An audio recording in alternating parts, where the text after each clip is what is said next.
basa en un pueblo que se llamaba Ensoñación. ¿Cómo se llamaba el pueblo? Ensoñación. Y en Ensoñación era un pueblo, se dice que era un pueblo mágico, donde una vez al año se cumplía un deseo para el pueblo de Ensoñación. El único requisito que debía existir en el pueblo de Ensoñación es que todos y cada uno de los habitantes, desde el más grande hasta el más pequeño, tenían que desear algo en el cual todos estuvieran de acuerdo. No, apáguenmela porque no me deja ver. Gracias. Así está bien, muchas gracias. Es que si no me da aquí mis ojos azules se me lastiman. Entonces resulta ser que debía de generarse un deseo, pero que todos y cada uno estuvieran de acuerdo con ese deseo. Solamente se podía cumplir un deseo para todo el pueblo. Si entonces imagínate si Dios abriera los cielos hoy para Maranata y dijera, les voy a conceder un deseo a Maranata, pero todos deben de estar de acuerdo, ¿qué elegiríamos? Porque el requisito para que se cumpliera y la magia que se desencadenara debía de ser que todos estuvieran de acuerdo. Entonces, los más ricos, que eran los que tenían las vacas, decidieron que entonces las vacas tuvieran muy buen pasto para que al comer el pasto dieran buena leche. Pero no todos tenían vacas, porque no todos eran ricos en el pueblo de Ensoñación. Y entonces otros dijeron, no, nosotros que trabajamos en el campo, no, ayúdame a quitarme ese no. Nosotros que trabajamos en el campo y que no tenemos vacas, mejor que llueva durante todas las estaciones del año para que entonces nuestras cosechas se den bien y no haya ningún problema. Pero los padres de familia de Ensoñación dijeron, no, porque los hijos van a querer salir a jugar y se van a mojar y les va a dar gripa. Entonces no puede ser. Y si ya vamos a un tema más particular, resulta ser que había un Gerardo en Ensoñación y Gerardo era una persona que se levantaba muy tarde. Entonces Gerardo le molestaba que el gallo cantara muy temprano y entonces Gerardo quería que todos los gallos del pueblo cantaran como por ahí de mediodía para que lo despertaran y no tuviera que desmañanarse. Pero como nadie apoyaba o la mayoría no quería que el gallo cantara a mediodía, entonces Gerardo dijo, pues entonces que el burro de Don Felipe, bueno, la mascota del burro de Don Felipe, entonces no tenga las fuerzas necesarias suficientes para hacer más viajes de carga. Por otro lado, Matilde, que tenía la pastelería y era experta en hacer tartas de frambuesa, ella quería que todo el año hubiera frambuesas en todas las temporadas del año, para que ella pudiera hacer pastelitos de frambuesa. Pero a Clarita no le gustaba la frambuesa, ella prefería la manzana. Entonces ella quería que hubiera durante todo el año manzanas. Entonces cuando se tenía que empezar a definir cuál era el deseo que se tenía que generar en Ensoñación, resulta ser que entre todos empezaron a pelear y entre todos empezaron a discutir porque nadie llegaba a ningún acuerdo. Y el tiempo se tenía que cumplir. Entonces el maestro de la escuela dio la solución, que los niños decidieran cuál iba a ser el deseo que se tenía que cumplir. ¿Y qué creen que los niños desearon? No, dulces, no. No ir a la escuela. No ir a la escuela, no. Pasa en el mundo. No. Lluvia. No, los niños decidieron que se pudiera jugar todo el día. Y entonces todos los adultos dijeron, ay, qué padre, entonces si voy a ir a trabajar, entonces es como ir a jugar. Y entonces si voy a ir a mi negocio es como ir a jugar. Y si voy a la escuela a estudiar es como ir a jugar. Y todos los del pueblo estuvieron de acuerdo con que se pudiera poner a jugar todo, absolutamente todo el día. El tema de mi sermón del día de hoy es el poder en el acuerdo. ¿Cómo se llama mi sermón? El poder en el acuerdo. Y quiero que vayamos a Mateo 18, versículo 19. Libro de Mateo, capítulo 18, versículo 19.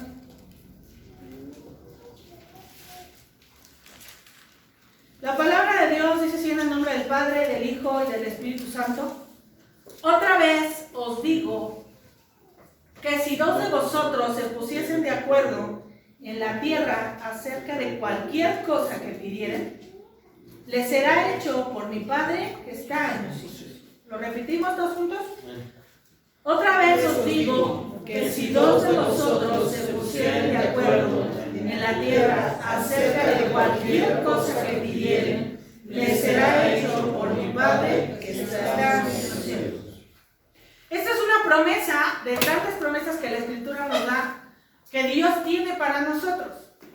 El poder del acuerdo. Si dos se ponen de acuerdo, entonces se puede cumplir un deseo y los cielos son abiertos y entonces puede desencadenarse el milagro en la tierra. Pero yo me quiero ir un pasito antes de llegar al poder del acuerdo, porque necesitamos cumplir tres características o tres condiciones que se tienen que cubrir para llegar al acuerdo. Y entonces hoy quiero platicarte de tres puntos que tenemos que cubrir antes. Uno está en Santiago, capítulo 1, versículo 6. Libro de Santiago, capítulo 1, versículo 6. Porque cuando nosotros oramos, necesitamos cubrir ciertos requisitos.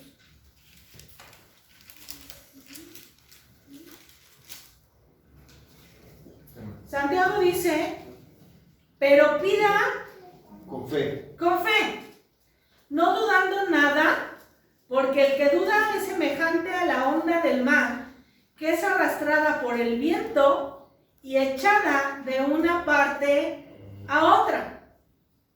¿Sabe qué pasa cuando dudamos? O más bien, cuando nosotros le pedimos a Dios en duda, aparte que no tiene efecto la oración, entonces ¿para qué oramos? Si dudamos. Si vamos a orar y vamos a tener un tiempo de comunión con Dios a través de la oración, entonces tú no puedes dudar, porque entonces si dudas pierdes el tiempo. Entonces estás haciendo algo esperando sin obtener nada a cambio.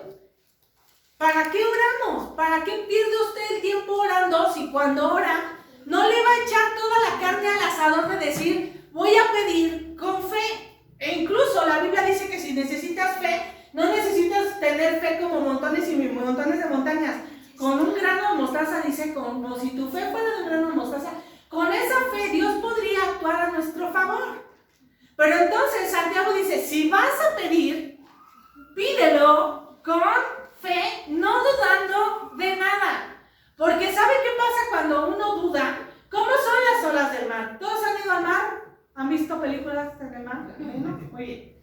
¿No? Cuando nosotros estamos en el poder de la fe, entonces es como la ola que va creciendo. Y entonces, cuando uno crece tiene mucha esperanza de que lo voy a lograr. Es como la ola, va para arriba, la ola se va haciendo. Y sí lo voy a lograr, sí lo voy a lograr. Y entonces cuando ves que no vas a llegar o crees que tú no vas a llegar, entonces es como la ola cuando viene para abajo. Entonces viene la desesperanza. Por eso Santiago compara al creyente que duda al creer como la ola del mar, porque entonces ves que vas bien y entonces le echas ganas, y cuando entonces ya las cosas ya no te acomodan, entonces ya vienes para abajo y entonces eso hace que vayas de un lado a otro. A veces dudo, a veces no dudo, a veces sí creo que Dios me lo da, a veces no creo que Dios me lo dé. Entonces Santiago te dice, si vas a pedir al Padre, entonces pídelo creyendo que Él te va a soltar lo que tú necesitas. Hebreos 11:1 dice, es pues la fe, la certeza de lo que se espera. ¿Qué es lo que usted necesita hoy, hermano? ¿Qué es lo que usted necesita del cielo para decir, Dios me lo puede cumplir? Es la certeza de lo que se espera, la convicción de lo que no se ve. Porque cuando uno pide, no tiene nada. Quiero salud, a lo mejor estoy enfermo, entonces no tengo sanidad y no lo veo. Pero yo creo en certeza que si oro con fe, entonces Dios me lo va a dar.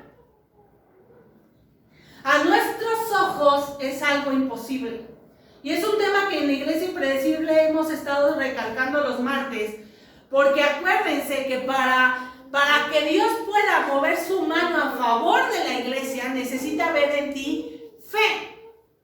¿Cómo Dios te va a soltar algo si en ti no ve fe? Lo que impresiona a Dios para hacer su voluntad en la tierra, aparte de la oración del justo, es la fe del creyente. ¿Qué pasa en Lucas 8:40. La Biblia dice que entonces Jesús viene con los discípulos y entonces hay una mujer que se denomina con la mujer con flujo de sangre. La Biblia dice que llevaba 12 años gastados de su vida y no tenía ya dinero. Entonces quiero que imaginen la escena de la mujer a los 12 años atrás de la edad donde se presenta con Jesús. Quiero que te imagines cuánto dinero tenía. ¿Cómo estaba su esperanza de la mujer el día que le dijeron que iba a tener o que ella iba a padecer crónicamente de flujo de sangre? Y entonces te presentan a un médico buenísimo, te dan una palanca buenísima, una recomendación buenísima y te dicen, él te puede ayudar. ¿Cómo era la mentalidad de la mujer en el primer mes de cuando se entera que tiene flujo de sangre? ¿Cómo era la fe en la persona que la iba a atender? La expectativa era altísima y ella tenía la condición económica. Pero la Escritura dice, pasa un año, pasan 2, pasan 3, pasan 5, y entonces te puedes imaginar cómo era la expectativa de la mujer. ¿A cuántos doctores no visitó? ¿A cuántos curanderos no visitó? ¿Cuánta gente no fue a ver? La Biblia dice que gastó mucho y más de lo que tenía, gastó la mujer. Pero entonces la Escritura dice que ella se entera que Jesús andaba en el camino y entonces la Biblia dice que ella determina ir a ver al maestro. Ella decidió, si voy a pedir, lo voy a pedir con fe. Voy a decir, si era mi última esperanza, entonces voy a aventarme toda la carne al asador para yo recibir mi milagro. Y entonces la Biblia dice que aún como mujer de flujo de sangre, ella no podía estar tan tranquila en medio de la multitud, porque tenía un padecimiento y las mujeres que padecían del flujo de sangre eran como inmundas. Entonces te puedes imaginar el valor que ella se tiene que agarrar para entonces decir, Jesús está en medio de la muchedumbre y tengo que aventarme el recorrido y abrirme paso entre tanta gente que a Jesús le seguían. Me imagino a aquel jugador de americano que va y corre para meter el touchdown, aunque toda la gente o aunque todos los jugadores lo aprisionen. Así fue el poder en fe que la mujer en flujo de sangre dijo, si voy a ir a pedirle, le voy a pedir bien.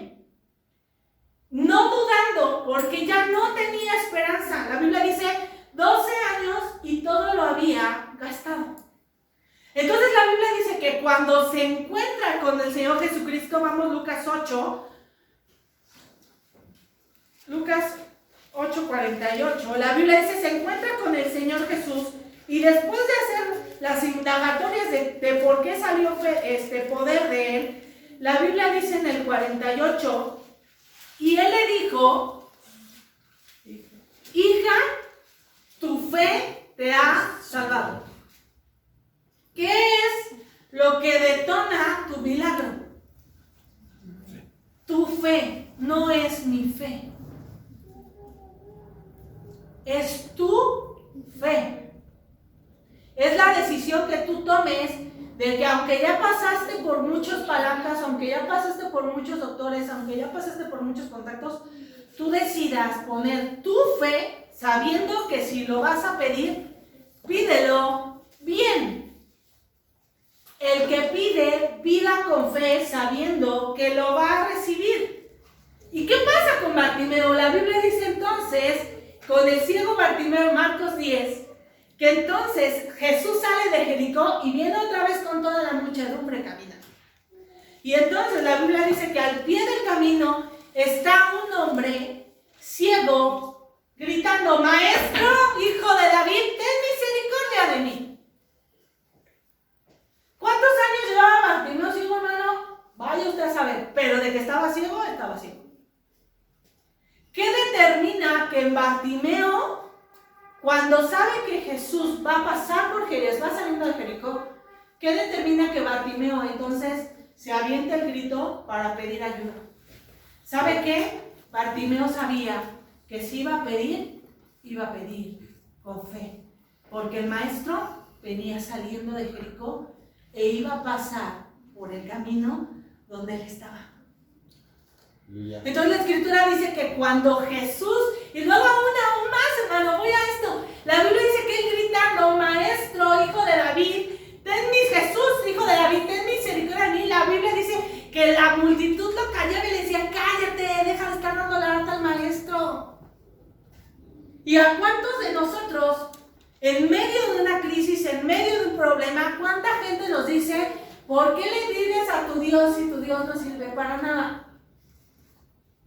¿Cuál es la garantía que tenemos, hermano? Tenemos mucho testimonio de salvación, de sanidad, de milagros, de restauración, económicos, muchos testimonios en nuestras vidas y en vidas de nuestros hermanos que nos pueden alentar a decir, puedo gritarle, hijo de David, ten misericordia de mí, aunque la gente me calle, aunque la gente me tire de loco, aunque no tenga dinero y aunque tenga muchos años desgastado. Yo sé que cuando vea a Jesús y le grite por un milagro, pidiendo en fe, voy a creer que lo voy a recibir porque lo estoy haciendo en fe y no estoy pidiéndole al hijo de cualquier vecino, le estoy pidiendo al Hijo de Dios, a Jesucristo, el Dios viviente. Amén.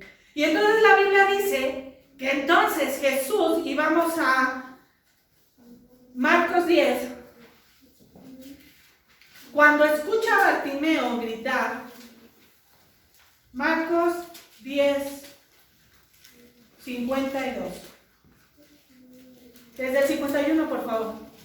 La Biblia dice, respondiendo Jesús, le dijo, ¿qué quieres que te haga?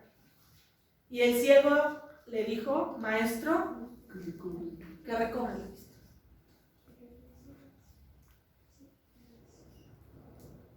Y Jesús le dijo, vete, tu fe te ha salvado.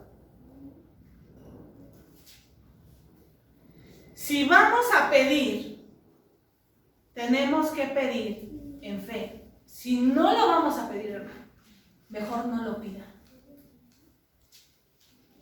Porque entonces usted minimiza al Dios que tenemos, como a muchos dioses que tienen allá afuera creyendo, pues a ver si me lo suelta, pues a ver si me lo da. Pues yo como que no tiene ganas hoy de atenderme Dios, entonces a lo mejor hoy no me lo da. El punto número 1 que tenemos que cubrir cuando oramos es creer en fe. El segundo viene en 1 de Juan, capítulo 5, versículo 14. ¿El primero cuál es, hermano? Pedir en fe. La segunda está en 1 de Juan 5, 14 y 15. Y esta es la confianza que tenemos en Él, que si pedimos alguna cosa conforme a su voluntad, Él nos oye. Y si sabemos que Él nos oye en cualquier cosa que pidamos, sabemos que tenemos las peticiones que le hayamos hecho. El requisito, el primero era pedir en fe. El segundo es pedir conforme a su voluntad, no a mi voluntad. Quiero que entendamos eso, hermano. La voluntad del Padre no siempre es la misma voluntad a la mía. Hay veces en que sí estamos de acuerdo en la voluntad, pero no siempre. Y cuando yo pida, debo de pedir de acuerdo a su voluntad, no a mi voluntad. Esto significa que lo que yo pida, mi oración debe de estar alineada a las promesas de Dios. Cindy. Entonces, como Dios quiere prosperidad en mi vida, entonces yo le puedo pedir a Dios que voy a ir a saltar un banco y que me ayude. ¿Cómo la ve? ¿Le puedo pedir a Dios que me ayude a robar un banco? Es como aquel carterista, ¿no? Que fue a decirle a mi papá que orara para que Dios le multiplicara su trabajo. O al pastor, no me acuerdo aquí. ¿No? Pastor, ayúdenme porque quiero que Dios me bendiga en mi trabajo, allá en la Roma. Y entonces el pastor oraba por él para que Dios le bendijera. Y a los 8 días volvió: pastor, écheme la mano, quiero que me ayude a orar. Sí, hermano, pero pues ¿hasta qué se dedica? Soy carterista. ¿No? Me dedico a robar, quiero que Dios me prospere. ¿Es voluntad de Dios, hermano? No.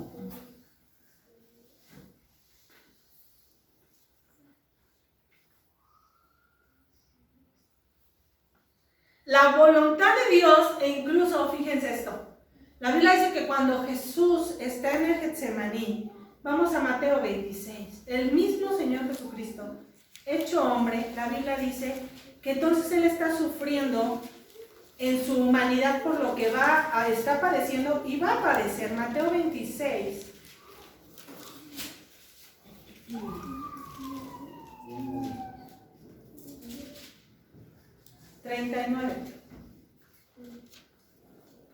Yendo un poco, ¿sí? Mateo 26, 39. Yendo un poco adelante, se postró sobre su rostro orando y diciendo: Padre mío, si es posible, pase de mí esta copa. Así como, líbrame de todo lo que va a pasar. Pero Jesús dice: pero no sea como yo quiero, sino como tú. Amén. A mí no me gustaría estar sufriendo esto, Dios. Pero si tú quieres que yo padezca, entonces que se haga lo que tú quieras. Y todavía, si nos vamos al versículo 42, dice: otra vez fue y oró por segunda vez diciendo: Padre mío, si no puede pasar de mí esta copa, si que yo la beba, hágase tu voluntad. Porque es por la voluntad de Dios por la que estamos pasando lo que estamos padeciendo. Pero entonces la pregunta es: ¿cuántas veces en oración nosotros le pedimos a Dios que nos diga si es su voluntad? ¿Cómo estamos seguros de que lo que estamos viviendo es voluntad de Dios? Cuando me presentaron al amor de mi vida, que ya me iba a casar, que me dijeron que él era el correcto, cuando a mí me dijeron que él era el correcto, a mí me dijeron: no es lo que tú quieres, es lo que tú necesitas. Y miren qué guapo. No, pues Dios se lució. Se va a poner rojo. Ay, pero yo quiero mi príncipe encantador, con los ojos y el cabello acá, güero y todo. Y me trajo a Nachito. Porque cuando uno como joven, siempre queremos hacer nuestra voluntad y nuestros gustos. Dios tiene horribles gustos. Y Dios no sabe quién es el amor de mi vida. Pero cuando uno le pregunta a Dios la voluntad, entonces Dios te dice: ahí está mi voluntad. Ese morenito de chamarra anaranjado con negro, esa es mi voluntad. Si tú la quieres, tómala. Si tú no quieres hacer mi voluntad, es tu problema. Entonces hágase la voluntad del hombre y no la voluntad de Dios. Porque hay veces en que nosotros pedimos para nuestro provecho. Señor, yo quiero que elimines a mis suegros porque no lo soporto. Eso Dios no nos lo va a dar, porque no es la voluntad de Dios. Dios, que le caiga un rayo a mi hijo y lo parte en dos para que le acomode las ideas, todas las tarugas que luego se les acomodan a los hijos. Tampoco Dios le va a dar un rayo a tu hijo para partirlo en dos. Esa no es la voluntad de Dios, amado. Pero hay veces en que pedimos y pedimos bien torcidos. Pedimos creyendo que todo lo que necesitemos, necesito dinero, entonces si me voy a robar un banco, yo creo que Dios me tiene que prosperar, ¿no? Quiero un avión. ¿Para qué quiero un avión? Pero la Biblia dice que el que pide recibe, ¿no? ¿Para qué quiero un avión? Esa no es la voluntad de Dios, ¿no? ¿Necesito 2 zapatos? Pues 2 zapatos, hermano. Eso sí lo necesito. Si usted no tuviera un piecito, pues nada más pida uno, pero tiene los 2. Es la voluntad de Dios. Es que a veces es que somos bien exagerados, hermanos. Y creemos que nosotros necesitamos y queremos y somos necesarios o somos merecedores de todo, cuando se nos olvida que primero Dios tiene que hacer su voluntad y nosotros, como lo vimos la semana pasada, solamente somos instrumentos de que Dios haga la voluntad en la tierra. Ahora, ¿cómo saben cuál es la voluntad de Dios? Lea la Biblia, hermano. Si la Biblia dice, yo en mi casa serviremos a Jehová, entonces usted tiene todo el derecho para pedir que sus hijos, su esposo y su esposa sean servidores de Dios, porque yo en mi casa serviremos a Jehová. Dios, quiero que caiga fuego del cielo y elimines a mis enemigos. No, la Biblia dice, ama a tus enemigos y bendícelos. Entonces no podemos pedir de acuerdo a lo que se me dé la gana. Tengo que pedir de acuerdo a la voluntad de Dios. Y si el mismo Jesús, estando en el huerto del Edén, quería librarse de lo que estaba pasando, aún en su humanidad, Jesús dijo, hágase por mí mejor que ni pase, pero de todos modos, que sea tu voluntad y no la mía. Porque una de las cosas que tenemos que entender es que la voluntad de Dios nunca nos va a llevar a algo de derrota. Nunca nos va a llevar por un mal camino. Nunca nos va a llevar a la perdición. Pero es nuestra humanidad la que a veces dice, Dios no sabe qué es lo que me conviene. Es tan difícil, hermano, vivir en la voluntad o aceptar la voluntad de Dios, para nuestras vidas. Pero cuando entiendes primero cuál es la voluntad del Padre y sobre esa voluntad vives y pides, entonces tú decides vivir bajo las ordenanzas de la palabra en la voluntad de Dios.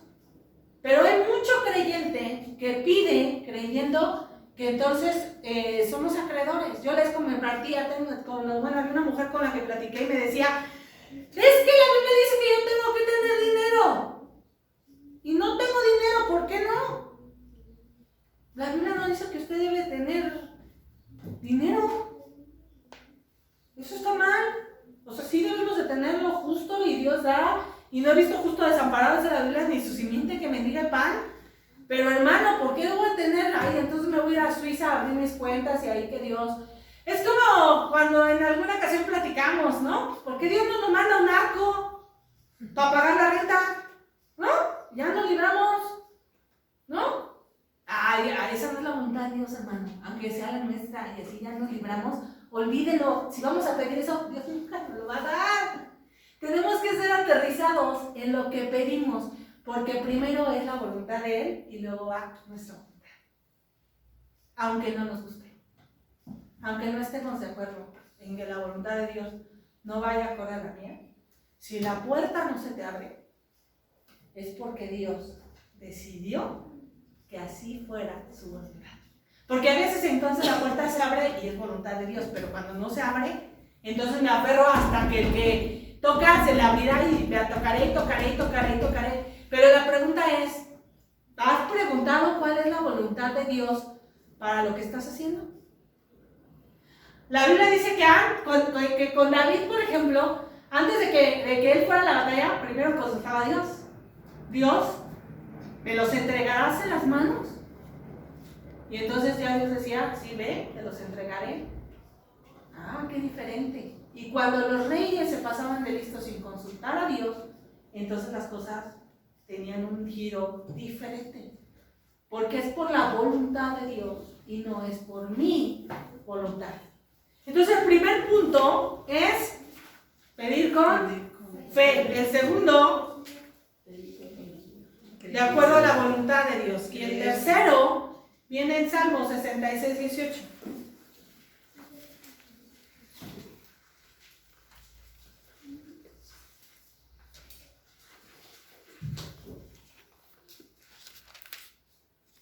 Salmo 66, 18 dice el salmista, si en mi corazón hubiese yo mirado a la iniquidad, el Señor no me habría respondido. ¿Sabe cuál es el tercer requisito aparte de pedir con fe? Aparte de pedir de acuerdo a la voluntad de Dios, el tema de la santidad. ¿Qué es iniquidad? Si en mi corazón hubiese yo mirado a la iniquidad, ¿lo pones?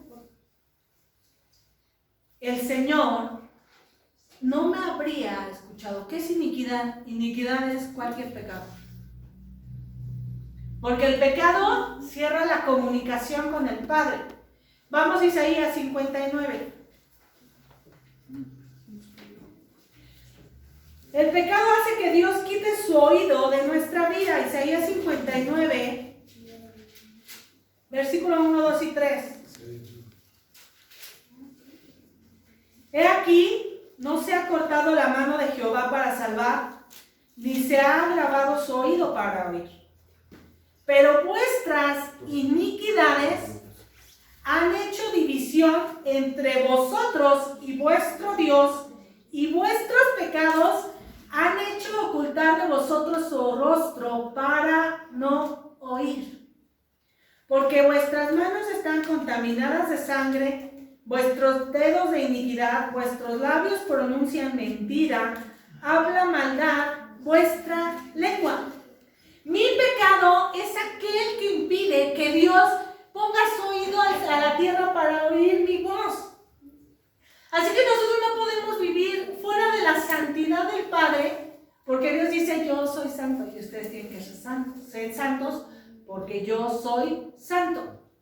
Es algo que no es imposible, porque si fuera imposible, entonces Dios no nos lo pediría, pero Dios lo pide. Eso significa que Dios ve en nosotros la capacidad para vivir en santidad. La santidad abre los cielos para que cuando uno ore, entonces Dios pueda decir, te lo toco. ¿Qué pasó con el pueblo de Israel? Ahora que somos expertos en el pueblo de Israel, ¿cuántas veces la regaron?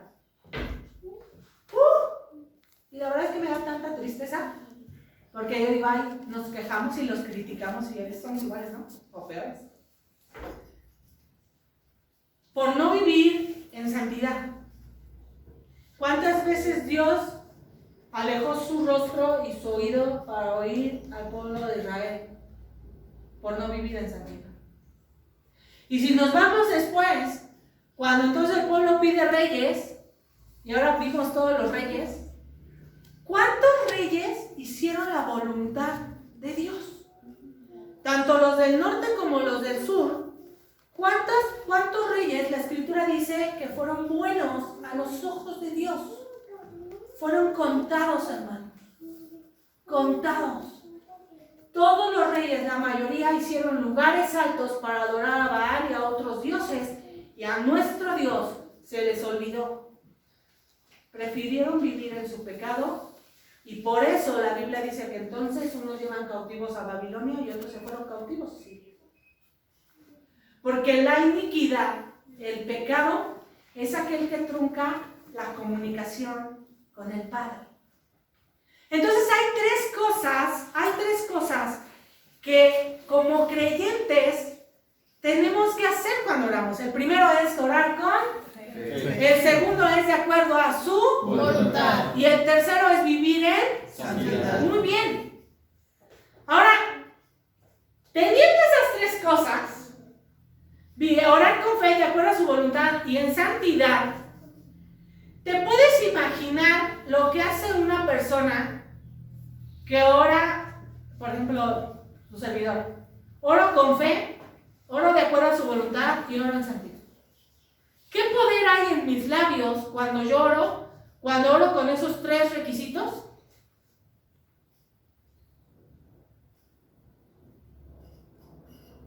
Vamos a Levítico 26.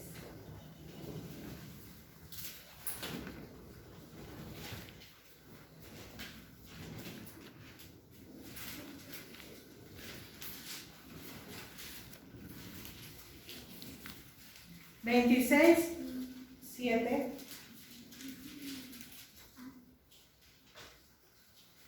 Híjole, siempre me cuatroteo. Ah, no está. 26, 7 y 8. Y perseguiréis a vuestros enemigos y caerán la espada delante de vosotros. 5 de vosotros perseguirán a 100. Y 100 de vosotros perseguirán a 10,000.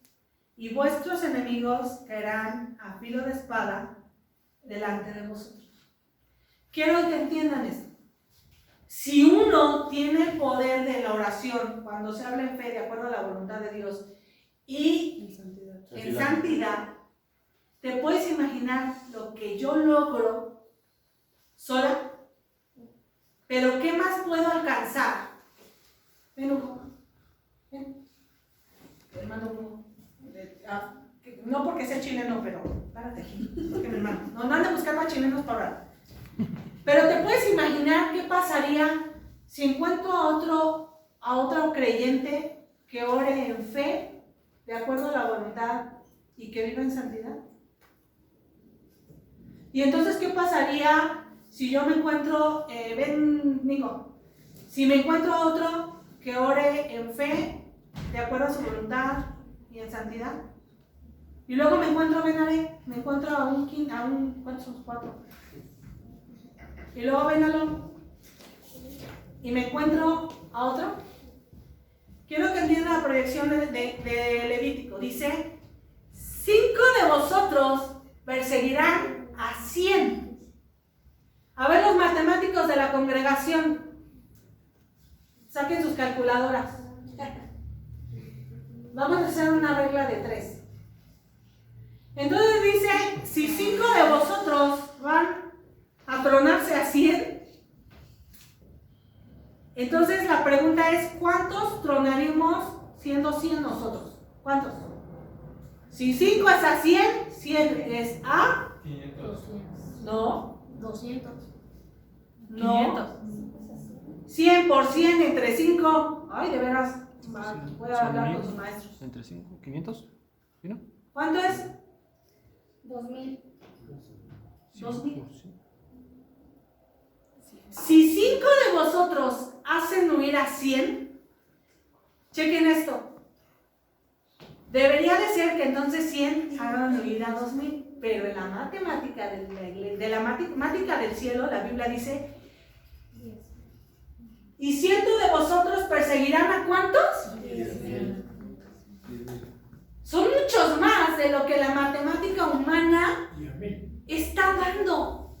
¿Sabe por qué? Porque el cielo reconoce que hay un varón, otro varón, una creyente, que los 5 están creyendo en fe, están creyendo en voluntad de Dios, pero los 5 están viviendo en santidad. Entonces, si 5 hacen correr a 100, entonces imagínate 100, no van a hacer correr a 2000 como en la matemática de la calculadora. La Biblia dice que van a correr a 10,000 nos van a hacer los mandados, pero tenemos que cumplir 3 características: vivir en fe, vivir en voluntad de Dios y vivir en santidad.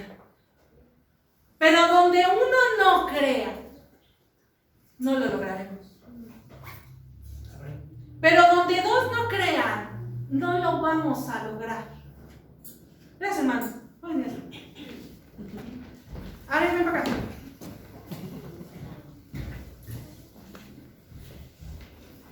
Ay, Cate, ya. Quería hacer aquí Sí, ya quería volar ese 10,000, dice yo solita. Vamos al versículo inicial, Mateo 18, 19. Mateo 18, 19.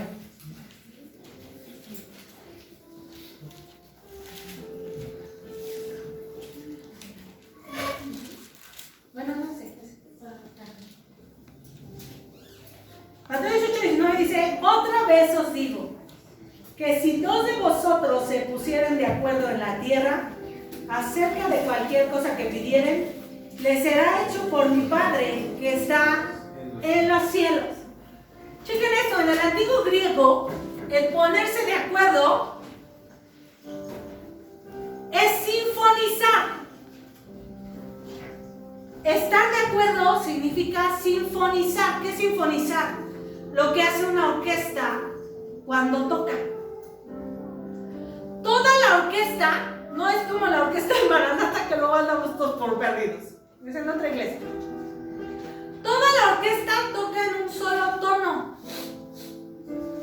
Y todos tocan la misma melodía. Entonces yo quiero que entiendas esto. imaginemos que Lucero, Areli y yo somos la orquesta. Iba a agarrar la batería, pero estamos en semáforo rojo, entonces ¿qué tal si nos agarran? ¿No? Entonces todos están escuchando a Areli tocar. Eso es el solo. Y entra Lucero.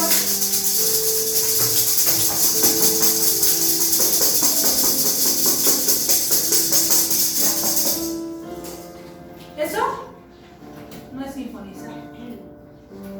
Eso no es ponerse de acuerdo.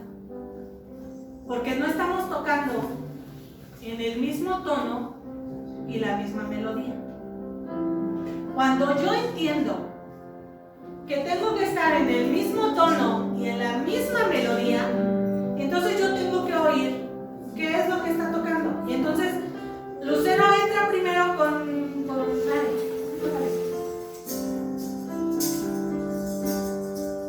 Como que no está muy convencida, ¿no? Pero tócale con ganas.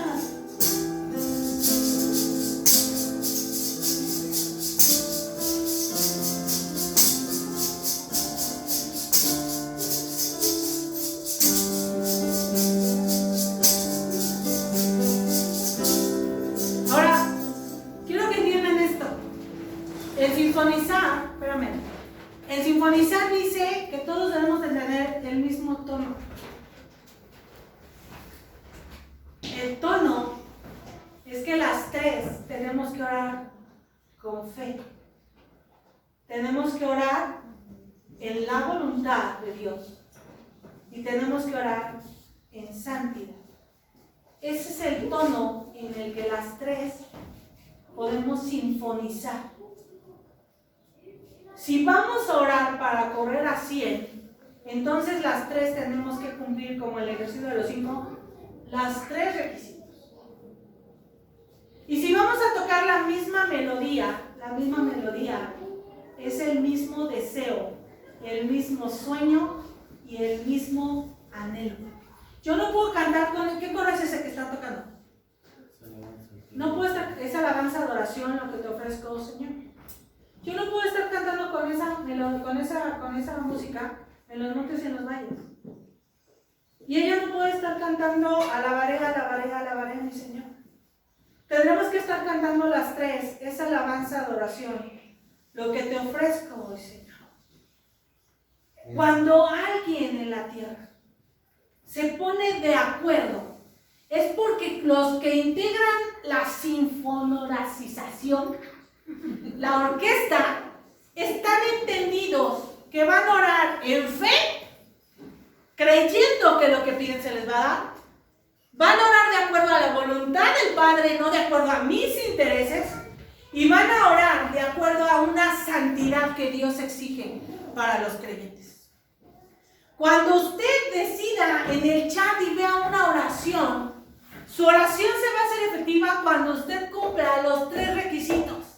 Porque cuando uno de esos tres requisitos falla, hermano, entonces usted no puede entrar a la orquesta para entonces todos ponernos de acuerdo. Y entonces entra lo que dice: si dos de vosotros se pusieran de acuerdo en la tierra acerca de cualquier cosa que pidieran, lo será hecho por mi Padre que está en los cielos. El orar tiene un requisito. No, por eso no cualquiera puede orar. Por eso no cualquiera, por eso ¿cuántos rezos hay? Estaba yo viendo, armando mi sermón y te decían 5 oraciones poderosas. ¿Cuáles oraciones poderosas? Si no hay nada, no hay una fórmula secreta en la Biblia que te dijera, ponte así, ponte 2 nopales en la cabeza y salta 5 veces en cojito y así Dios te va a responder. No va a pasar así, hermano. ¿Sabe cuándo va a pasar? Cuando si uno decide orar por solo tiene poder. Pero cuando hay un poder de acuerdo en una orquesta sinfónica, en la presencia de Dios, significa que entonces ella decide orar en fe, en voluntad de Dios, voluntad de Dios, voluntad de Dios, y las tres en santidad. Entonces podríamos lograr lo que nadie puede lograr hoy en día. Pero entonces a veces en que decimos, ¿para qué oro? Pero tengo un pecado, nadie lo ve. Pero si yo no recibo una mochada, entonces mejor no oro. Si yo no tengo algo que me convenga.